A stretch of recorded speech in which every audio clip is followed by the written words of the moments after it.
탈무드는 세대와 세대를 잇는 끝없는 대화이자 지혜가 흐르는 살아있는 강물이다.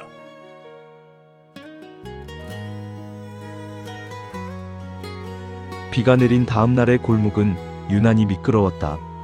열리는 날이라 이른 아침부터 사람들은 분주했다. 수레를 끄는 상인들의 발걸음은 바빴고 천을 머리에 두른 여인들은 빵과 채소 바구니를 들고 서둘렀다. 그 길 위를 아직 다리가 짧고 걸음이 서툰 아이 하나가 엄마의 손을 놓고 뒤뚱뒤뚱 걷고 있었다. 아이의 이름은 요엘이었다. 4살이 막 지난 요엘은 세상 모든 길이 자기 앞에 펼쳐진 새로운 모험이라도 되는 듯 작은 두 눈을 반짝이며 한 걸음 한 걸음 앞으로 나아갔다. 어머니 미리암은 그런 아들을 조금 떨어져서 지켜보고 있었다. 손을 잡아주면 더 안전하겠지만 오늘은 일부러 한번 놓아보기로 했다. 천천히 요엘. 하지만 아이는 엄마의 말보다 자기 발끝이 더 신기했다. 오른발이 나가면 왼발이 따라오고 왼발이 나가면 세상이 조금씩 앞으로 움직였다. 바로 그 순간 미끄러운 돌 하나를 밟았다. 아! 짧은 비명과 함께 아이의 몸이 앞으로 고꾸라졌다. 작은 무릎이 바닥에 부딪혔고 손바닥이 거친 돌에 쓸렸다. 세상이 무너진 듯 큰 울음이 터져나왔다. 으아! 장터로 가던 사람들 몇이 걸음을 늦추고 돌아보았다. 미리암은 서둘러 달려가 아이를 안아 올렸다. 무릎에서는 피가 살짝 배어나왔다. 요엘은 엄마의 목에 매달려 서럽게 울었다. 아파 난 못 걸어 안 걸을 거야. 미리암은 아이의 무릎을 조심히 털어주며 낮고 따뜻한 목소리로 말했다. 요엘 잘 들어보렴. 넘어짐은 걷기 위해 배우는 값이란다. 왜 값을 내야 해? 그냥 안 넘어지고 걸으면 안 돼? 미리암은 잠시 대답하지 못했다. 그 질문은 아이의 입에서 나왔지만 실은 어른들도 평생 묻는 질문 같았기 때문이다. 그때 골목 어귀에서 흰 수염을 쓰다듬으며 천천히 걸어오던 노인이 그 모습을 보았다. 마을 사람들에게 존경받는 랍비 엘리야였다. 엘리야 랍비는 울고 있는 아이와 무릎을 굽힌 어머니 앞에 멈춰섰다. 무슨 일입니까, 미리암? 이 아이가 걸으려다가 넘어졌습니다. 제가 넘어짐은 걷기 위해 배우는 값이라고 말해주었지요. 그런데 어찌하여 그런 값을 꼭 치러야 하느냐고 묻네요. 랍비는 아이 앞에 천천히 몸을 낮췄다. 요엘, 네가 넘어져서 슬프구나. 아이는 훌쩍이며 고개를 끄덕였다. 응, 바닥이 나빴어. 랍비는 미소를 지었다.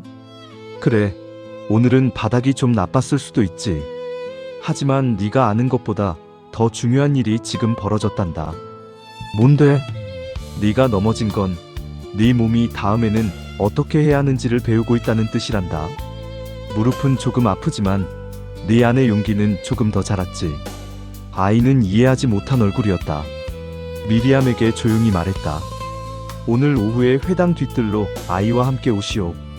내가 이 질문에 대한 답을 이야기로 들려주리다. 미리암은 고개를 숙였다.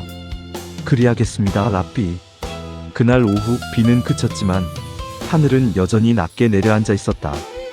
엘리야 랍비는 낮은 도리자에 앉아 있었고 요엘은 무릎에 하얀 천을 감은 채 어머니 옆에 앉아 있었다. 그곳에는 뜻밖에도 몇몇 사람이 더 와 있었다. 장터 상인 아브너, 대장장이의 아들 사무엘, 그리고 동네 과부 하나가 멀찍이 서 있었다. 소문은 늘 빠르다. 랍비가 아이에게 무슨 이야기를 들려준다 하면 사람들은 이유 없이도 모여들었다. 랍비는 손바닥에 작은 돌 하나를 올려놓고 물었다. 이 돌은 왜 둥그러졌을까? 아무도 대답하지 못했다. 요엘만 조심스럽게 말했다. 원래 둥근 거 아니야?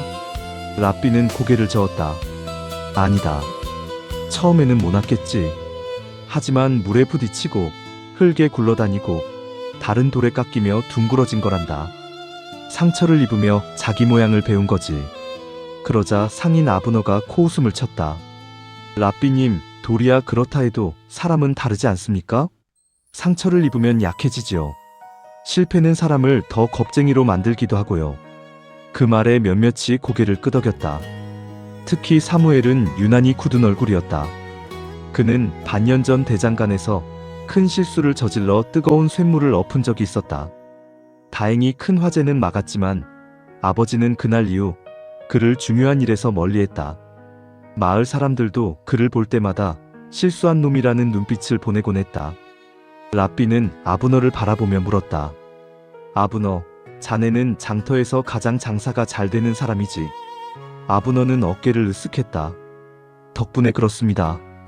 처음부터 잘했나? 그럴 리가요. 손해도 많이 봤지요.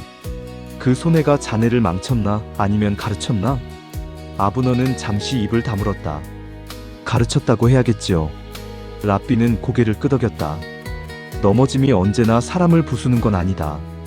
어떤 넘어짐은 사람을 깨뜨리지만 어떤 넘어짐은 사람을 깨어나게 한다. 요엘은 여전히 이해가 어려웠다. 그는 솔직히 말했다. 근데 난 그냥 안 아프고 배우고 싶어. 그 말에 사람들 사이에서 작은 웃음이 흘렀다. 라삐조차 웃었다. 그래, 나도 그랬으면 좋겠다.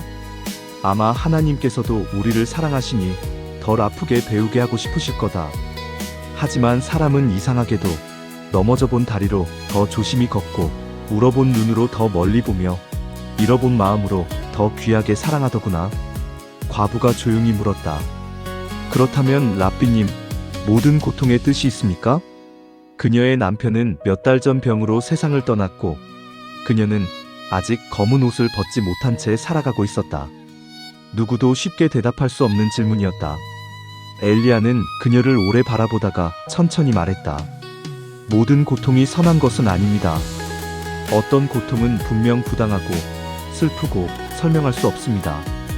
그러나 사람이 믿음으로 그 고통을 통과해낼 때 하나님은 그 상처조차 헛되게 버려두지 않으십니다. 그 말은 위로였지만 한편으로는 더 깊은 질문을 남겼다. 요엘은 어머니의 치맛자락을 잡으며 웅얼거렸다. 난 또 안 넘어질래. 라삐는 그 아이를 보며 말했다. 그럴 수도 있지. 그런데 잘 들어보아라, 요엘. 안 넘어지려면 가장 쉬운 방법이 하나 있다. 아이가 눈을 크게 떴다. 뭔데? 아예 걷지 않는 거란다. 요엘은 입을 벌린 채 잠시 생각했다. 그 단순한 대답이 오히려 아이를 당황하게 만들었다. 걷지 않으면 넘어지지 않는다. 하지만 그러면 어디에도 갈 수 없다. 그때 갑자기 회당 앞길 쪽에서 다급한 외침이 들렸다. 불이야! 불이 났다! 사람들이 벌떡 일어섰다. 연기가 하늘로 치솟고 있었다. 불길은 장터 쪽 창고에서 시작된 듯 했다. 그 창고에는 겨울을 대비해 모아둔 밀가루와 기름, 건초 더미까지 쌓여 있었다. 불이 번지면 장터 전체가 타고 더 멀리는 인근 집들까지 위험해질 수 있었다. 어서 가자. 사람들은 뒤뜰을 뛰쳐나갔다. 미리암은 요엘을 안아들고 달렸고 라삐도 지팡이를 짚으며 가능한 빠르게 움직였다. 장터에 도착하자 이미 아수라장이 벌어져 있었다. 사람들은 양동이에 물을 받아 나르고 누군가는 수레를 치우며 길을 텄다. 창고 문틈에서는 붉은 불빛이 쉼없이 새어나오고 있었다. 안에 누가 있어? 누군가 외쳤다. 모두가 얼어붙었다. 누구요? 레아의 딸 작은 한나가 안에 들어갔대. 장난감 천인형 찾으러. 어린아이였다. 사람들 얼굴이 새파래졌다. 불길은 이미 세차게 번지고 있었다. 어른들도 함부로 들어가기 어려운 상황이었다. 누군가는 들어가려다 뜨거운 열기에 밀려 뒤로 물러섰다. 한나의 어머니 레아는 비명을 지르며 창고 쪽으로 달려들었다. 한나, 한나. 사람들이 그녀를 붙잡았다. 들어가면 둘 다 위험했다. 그때였다. 군중 뒤에서 한 청년이 앞으로 나왔다. 사무엘이었다. 대장장이의 아들, 한 번의 실수로 모두의 신뢰를 잃은 그 청년. 제가 들어가겠습니다. 사람들이 놀라 돌아보았다. 미쳤어? 안은 무너질지도 몰라. 불길이 너무 세. 사무엘은 굳은 눈으로 창고를 바라보았다. 그의 손은 떨리고 있었지만 발은 물러서지 않았다. 어린 시절부터 그는 힘이 셌고 빠르기도 했다. 그러나 그보다 더 그를 움직인 것은 다른 것이었다. 반년 전 자신의 실수로 대장간에 불이 날 뻔했을 때 아버지가 던진 말이 아직도 귓가에 박혀 있었기 때문이다. 네가 한번 넘어졌으니 이제 중요한 일은 맡길 수 없다. 그 말은 칼처럼 깊게 들어앉아 있었다. 사람들은 그를 실수한 사람으로만 보았다. 그는 그날 이후 누구보다 조심했지만 동시에 누구보다 두려워하게 되었다. 다시는 실패하면 안 된다는 때문에 어느 일에도 먼저 나서지 못했다. 그런데 지금 불타는 창고 안에는 어린아이가 있었다. 사무엘은 이를 악물었다. 또 실패하면 어쩌지? 이번엔 정말 누군가 죽을 수도 있어. 그래도 지금 아니면 나는 평생 한 걸음도 다시 못 내딛는다. 엘리야 랍비가 그의 눈을 바라보았다. 둘 사이에 짧은 침묵이 흘렀다. 사무엘. 예, 랍비님. 넘어졌던 사람만이 다른 이의 넘어짐을 두려워할 줄 안다. 사무엘의 눈빛이 흔들렸다. 하지만 두렵습니다. 두려움이 없는 용기는 무모함이다. 두려워도 해야 할 일을 하는 것이 용기지. 그 한마디는 그의 심장 한가운데 박혔다. 사무엘은 물에 적신 두꺼운 천을 머리와 어깨에 둘렀다. 그리고 낮게 숨을 들이마신 뒤 창고 안으로 뛰어들었다. 사람들은 숨을 멈추고 바라보았다. 한나의 어머니는 기도인지 흐느낌인지 모를 소리를 내며 무너져 내렸다. 창고 안은 지옥 같았다. 나무 선반이 불타며 갈라지는 소리, 매캐한 연기, 이글거리는 열기. 사무엘은 낮게 몸을 숙이고 아이의 이름을 불렀다. 한나, 어디 있니? 대답해. 작은 기침 소리가 들렸다. 안쪽 구석이었다. 사무엘은 불길을 피해 몸을 틀며 간신히 앞으로 나아갔다. 그리고 무너진 자루더미 뒤에서 웅크리고 우는 아이를 찾아냈다. 한나는 인형을 품에 안은 채 벌벌 떨고 있었다. 오빠, 괜찮아? 이제 나가자. 그가 아이를 안아드는 순간 천장 쪽에서 타들어가던 나무가 요란한 소리와 함께 떨어졌다. 사무엘은 재빨리 몸을 돌려 아이를 감쌌다. 불붙은 파편이 그의 팔과 등에 튀었다. 그는 이를 악물고 버텼다. 밖에서는 모두가 절망적인 얼굴로 문을 바라보고 있었다. 시간이 너무 오래 흐른 듯했다. 그때 검은 연기 속에서 한 사람이 뛰쳐나왔다. 사무엘이었다. 그는 한나를 품에 안고 비틀거리며 밖으로 나왔다. 나왔다. 아이가 살아있어. 사람들의 외침이 터졌다. 레아는 울부짖으며 딸을 받아 안았다. 아이는 연기에 잔뜩 그을렸지만 살아있었다. 모두가 안도의 숨을 내쉬는 순간 사무엘이 무릎을 꿇었다. 그의 팔은 심하게 되어 있었고 숨은 거칠었다. 미리암이 요엘을 안은 채 그 모습을 보았다. 요엘은 놀란 얼굴로 사무엘을 바라보다가 속삭였다.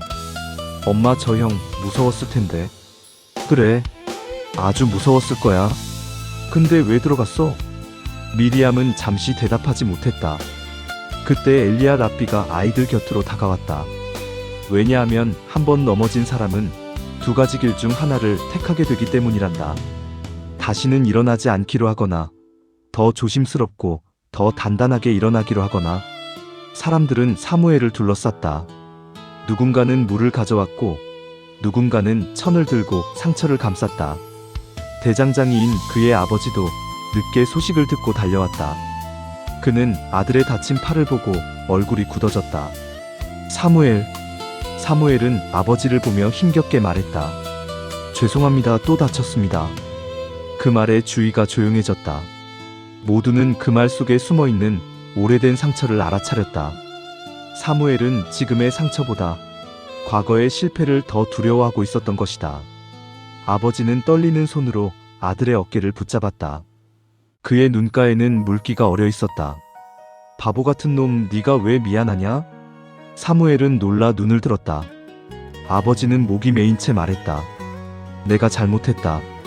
네가 한 번 넘어졌다고 다시는 일어설 수 없을 거라. 여긴 내가 잘못했다. 오늘 너는 누구보다 먼저 달려갔다. 내가 너를 너무 작게 보았다. 사무엘의 얼굴이 일그러졌다.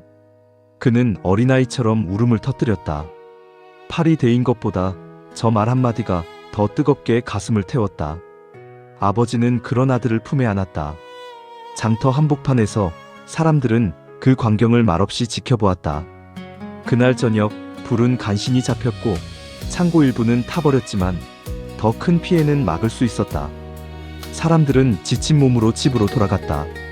그러나 유엘은 집으로 가는 길 내내 조용했다. 낮에 자신이 넘어졌을 때는 세상이 끝난 줄 알았는데 지금 보니 어떤 넘어짐은 사람을 이상하게도 더 큰 사람으로 만드는 것 같았다. 집 앞에 도착했을 때 유엘은 갑자기 엄마 품에서 내려오겠다고 했다. 무릎이 아직 조금 아팠지만 그는 땅을 내려다보며 두 발을 조심스럽게 디뎠다. 유엘 괜찮겠니? 아이는 입술을 질끈 깨물고 고개를 끄덕였다. 응, 나 다시 걸어볼래? 미리암은 아무 말 없이 한 걸음 물러섰다. 유엘은 천천히 오른발을 내디뎠다. 그리고 왼발을 옮겼다. 조금 비틀했지만 넘어지지 않았다. 그는 다시 한 걸음 더 나갔다. 저녁빛이 좁은 골목벽에 부딪혀 노랗게 번지고 있었다. 그 빛 속에서 아이의 작은 걸음은 마치 세상의 큰 비밀 하나를 처음 배워가는 것처럼 조심스럽고도 장엄했다. 엄마, 응? 나 또 넘어질 수도 있지? 미리암은 미소 지었다. 그럴 수도 있지. 아이는 잠시 생각하다가 물었다. 그래도 다시 일어나면 되는 거지? 그 말에 미리암의 눈가가 젖었다. 그녀는 낮게 대답했다. 그래, 바로 그거란다. 며칠 뒤 마을 회당에서는 작은 감사 모임이 열렸다. 창고 화재에서 아이를 구한 일을 두고 모두가 사무엘에게 감사를 전했다. 하지만 정작 사무엘은 회당 구석에 서서 어색해하고 있었다. 자신이 영웅이 된 듯 대접받는 것이 익숙하지 않았다. 엘리야 랍비는 사람들 앞에 섰다. 그의 음성은 크지 않았지만 회당 앞 모든 사람이 조용히 귀를 기울였다. 며칠 전 한 아이가 넘어져 울었습니다. 그의 어머니는 넘어짐은 걷기 위해 배우는 값이라고 말했습니다. 우리는 그 말을 아이에게만 해당하는 이야기라 여길지 모릅니다. 그러나 사실 사람의 인생 전체가 그렇습니다. 사람들은 조용히 들었다. 누군가는 장사에서 넘어지고, 누군가는 사랑에서 넘어지고, 누군가는 믿음에서 넘어지고, 누군가는 자기 자신에게 실망하며 넘어집니다. 문제는 넘어짐 자체가 아닙니다. 문제는 그 넘어짐이 우리에게 마지막 말이 되도록 내버려 두는 것입니다. 그는 잠시 말을 멈추고 사람들을 둘러보았다. 하나님은 완벽하게 걷는 사람만 사랑하시는 분이 아닙니다. 하나님은 넘어지면서도 다시 일어나려는 사람과 함께 걸으시는 분입니다. 그 말에 회당 안은 숨소리조차 조용해졌다. 아이들은 넘어지며 걷는 법을 배우고 어른들은 실패하며 살아가는 법을 배웁니다. 그러므로 어떤 이의 상처를 보고 조롱하지 마십시오. 어쩌면 그 상처는 그 사람이 더 깊은 사랑과 더 큰 용기를 배우는 자국일지 모릅니다. 회당 한쪽에서 누군가 흐느끼는 소리가 났다. 레아였다. 그녀는 딸 한나를 꼭 안고 있었다. 사무엘의 아버지는 고개를 숙인 채 눈을 감고 있었다. 아브너도 팔짱을 풀고 바닥을 바라보았다. 모두에게 각자의 넘어짐이 있었기 때문이다. 그날 밤 모임이 끝난 뒤 요엘은 회당 문 앞 계단을 혼자 내려가려 했다. 미리암은 본능적으로 손을 뻗을 뻔했지만 멈췄다. 요엘은 첫 번째 계단에서 약간 비틀거렸다. 그러나 그는 울지 않았다. 두 손을 벌려 균형을 잡더니 다시 중심을 세웠다. 그리고 두 번째, 세 번째 계단을 무사히 내려왔다. 그 모습을 본 엘리야 랍비가 웃으며 물었다. 요엘, 오늘은 안 무섭니? 요엘은 조금 생각하다가 대답했다. 무섭긴 해. 근데 넘어질까봐 안 내려가면 집에 못 가잖아. 랍비는 소리내어 웃었다. 옳다. 아주 옳아. 그리고 그는 조용히 덧붙였다. 이 아이가 오늘 배운 것을 어른들이 평생 배워야 하지. 세월은 흘렀다. 요엘은 더 자라 소년이 되었고 어느 날은 어머니를 도와 장터에서 짐을 나르다가 다시 크게 넘어졌다. 과일 상자가 쏟아져 사람들 앞에서 망신을 당했다. 얼굴이 새빨개진 요엘은 예전처럼 울고 싶었다. 하지만 그때 문득 오래전 기억이 떠올랐다. 젖은 돌바닥, 다친 무릎, 그리고 어머니의 목소리. 넘어짐은 걷기 위해 배우는 값이다. 그는 이를 악물고 흩어진 과일을 하나씩 주었다. 몇몇 사람이 비웃었지만 어떤 이는 도와주었다. 그는 그날 집으로 돌아와 어머니에게 말했다. 엄마, 이제 그 말이 조금 알 것 같아. 미리암은 빵 반죽을 하다 말고 아들을 바라보았다. 어떤 말? 넘어지는 게 좋은 건 아니야. 아프고 창피해. 근데 꼭 나쁜 것만도 아니야. 넘어지고 나니까 다음엔 어떻게 해야 할지 알겠어. 미리암은 손에 묻은 밀가루를 털고 아들의 머리를 쓰다듬었다. 그래, 사람은 그렇게 커가는 거란다. 요엘은 다시 물었다. 엄마는 안 넘어져? 그 질문에 미리암은 잠시 웃다가 아주 조용히 대답했다. 엄마도 많이 넘어졌지. 언제? 미리암은 창밖을 보았다. 노을이 골목벽에 기대어 붉게 타오르고 있었다. 너를 낳고 아버지를 잃었을 때 세상이 끝난 줄 알았단다. 어떻게 살아야 할지 몰랐어. 그런데 너를 안고 다시 하루를 시작했지. 그게 엄마가 다시 일어난 방법이었어. 요엘은 처음 듣는 이야기처럼 엄마를 바라보았다. 그는 어머니가 원래부터 강한 사람인 줄만 알았다. 그러나 강한 사람도 처음부터 강한 게 아니라 수없이 넘어졌다가 다시 일어난 사람이라는 것을 그날 처음 깨달았다. 그날 밤 요엘은 잠들기 전 작은 기도를 드렸다. 하나님, 넘어지지 않게 해주세요. 그러다 잠시 생각하고 다시 덧붙였다. 아니, 넘어져도 다시 일어날 수 있게 해주세요. 창밖에서 바람이 살짝 불어와 커튼을 흔들었다. 그 바람이 마치 누군가의 다정한 대답처럼 느껴졌다. 오래 후 엘리야 랍비가 세상을 떠났을 때 마을 사람들은 모두 슬퍼했다. 장례를 마치고 돌아오는 길, 어른이 된 요엘은 회당 뒤뜰의 무화과나무 아래에 잠시 홀로 섰다. 바로 그곳에서 어린 시절 랍비가 돌을 손바닥에 올려놓고 말했었다. 상처를 입으며 자기 모양을 배운다. 요엘은 그 말을 마음속으로 되뇌었다. 돌아보면 자신의 삶도 그랬다. 수많은 실수, 부끄러움, 상실, 실패, 그리고 다시 시작한 날들. 그는 이제 아이를 둔 아버지가 되어 있었다. 며칠 전에는 자신의 딸이 걷다가 넘어져 울었다. 그때 그는 본능처럼 그 아이를 안아들고 말했다. 넘어짐은 걷기 위해 배우는 값이란다. 딸은 눈물 가득한 얼굴로 물었다. 왜 꼭 배워야 해? 그 순간 요엘은 웃음이 나면서도 울컥했다. 세월이 한 바퀴 돌아 다시 같은 질문 앞에 자신을 세워둔 것이다. 그는 딸의 이마에 입을 맞추며 대답했다. 왜냐하면 우리에겐 가야 할 길이 있기 때문이란다. 걸어야 집에 가고, 걸어야 사랑하는 사람에게 가고, 걸어야 하나님이 보여주시는 내일로 갈 수 있으니까. 딸은 다 알아듣지 못했지만 아버지의 목소리가 따뜻해서 울음을 조금 그쳤다. 요엘은 아이의 손을 잡고 함께 한 걸음 떼었다. 그리고 그 순간 어린 날 비 오는 골목에서 넘어져 울던 자신의 모습이 떠올랐다. 그 작은 상처 하나가 이렇게 긴 인생의 문장이 될 줄 그때는 알지 못했다. 사람은 누구나 넘어지며 산다. 처음 걷는 아이도, 처음 사랑하는 청년도, 처음 상실을 견디는 어른도, 처음 늙어가는 노인도 그렇다. 누구나 어느 골목에선가는 무릎을 다치고, 어느 계단에서는 비틀거리고, 어느 날에는 마음까지 엎어져 버린다. 그러나 넘어짐이 끝은 아니다. 넘어짐은 멈춤이 아니라 배움일 수 있다.